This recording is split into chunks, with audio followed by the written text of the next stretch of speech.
Here's a really nice article on the early startup and early days of the microprocessor or microcomputer industry, published in Electronic Design News in October 1988. Actually, a number of interesting things about this article. My colleague, Dr. John Titus, was editor of this magazine, Electronic Design News, at this time. But back in 1974, you see in this radio electronic magazine shown here in the article, he published an article on the Mark 8 microcomputer, which was one of the first articles on how to build your own computer based on the 8008 microprocessor chip. And he moved on to lots of other things, and we worked with John for a number of years ourselves. And this article is one I think you'll find interesting in the history, starting a little prior to Intel building the first microprocessor chip, the Intel 4004, and a lot of the people involved in the industry itself. We're going to show you the whole article here, and of course if you're not interested in reading it, just click on and move on to something else. But we'll show you the whole article. You'll find this very interesting, and you can stop the camera at any time, stop the video at any time to read the detail here. But there's lots of interesting detail of those early days of the microprocessor and microprocessor chip. We're going to show you the whole article here. What's interesting about this article, among other things, we'll zoom in here for you to take a little closer look. We'll scan down on the page. You know, it talks about the early days of Intel, when Robert Noyce and his colleagues started Intel, and some of the people that worked at Intel, and how none of them thought the microprocessor chip itself, which was a 4004, would really actually be used for much of anything except a calculator, a few things like that. In fact, the first chip, the 4004, was made for a Japanese company, Bushcom, to make an electronic calculator, but Intel was able to buy the rights to do whatever they wanted to with the processor chip. Turned out to be a great move for them. Like I said, there was a lot of things happened early on. Regis McInnes, PR firm, went to work for Intel and to write the manual for the first processor, the 4004.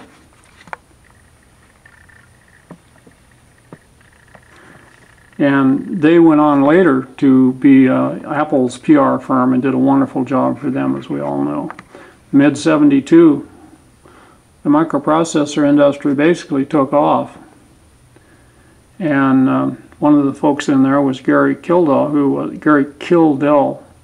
who was a U.S. Navy instructor of computer science in the postgraduate school there, and he wrote software for Intel for the 8008. Then he went on to develop CPM, which is a control program monitor called CPM. It was a very serious operating system until the IBM came along, IBM PC in 1981.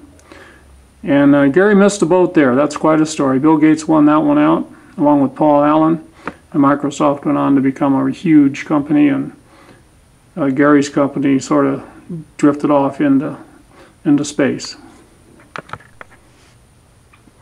One of the early pioneer that really started an awful lot of things was Ed Roberts when he did the 8800 MITS computer based on the 8080 processor.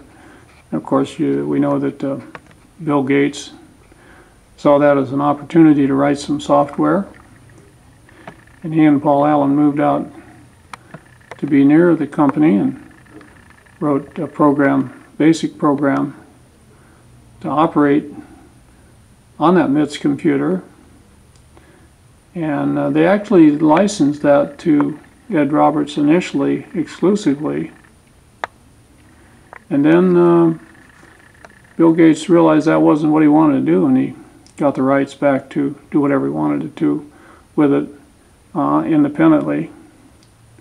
And you can stop the video anytime for reading this text. Very interesting article here. He went on, of course, they went on to form Microsoft, and Paul Allen stayed on for a while actually and worked as a software developer at MITS, but he didn't stay there very long before he and Bill Gates went tearing off on their adventure with Microsoft.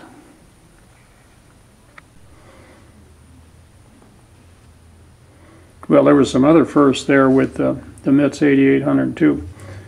Of course, I think it was an enormous project that Ed Roberts took on by designing the computer, laying out the boards, getting the packaging made, the advertising, the brochures, everything. Of course, he had some help with it for sure, but it was a very big project.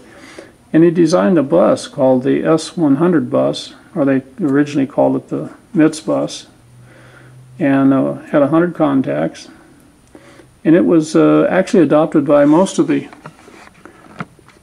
computer companies for a few years that made competing products as their bus, and became known as the S100. In fact, it became an IEEE standard bus, the S100 bus, and was copied by lots of companies, and lots of companies made peripheral boards that would plug in.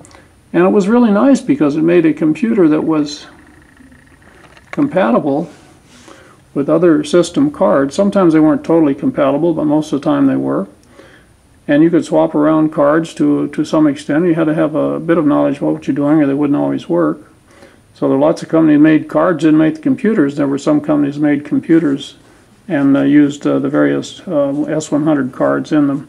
One company, Southwest Technical Products, actually built a computer based on the 6800 processor, the Motorola processor, and they did a shortened version called the S50 bus. It was quite a popular computer, but that bus never got very popular beyond the Southwest Technical Products. Nobody else really used it that I'm aware of. Another one of the stories very interesting is the Osborne that's discussed in here. Of course, Adam Osborne worked as an engineer for Intel early on with the 4004, and then did a number of things. And he went on in about 1980 to introduce his Osborne 1 computer.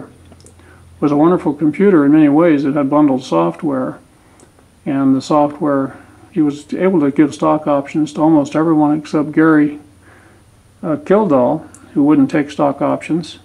But the computer was competitively priced and worked modestly well.